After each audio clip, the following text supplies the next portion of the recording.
How to adjust brightness in NanoBanana AI? Let's begin with the video.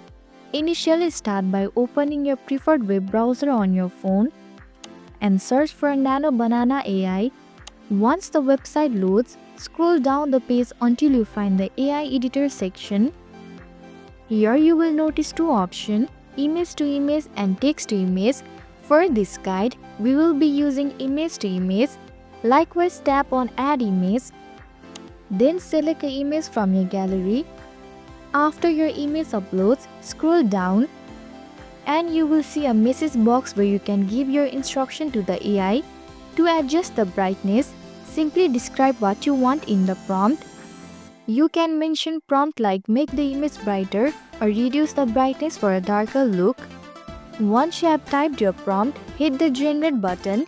Finally, NanoBanana AI will process your request and display the edited result in the output gallery. And that's it. That's how you can quickly adjust the brightness using NanoBanana AI.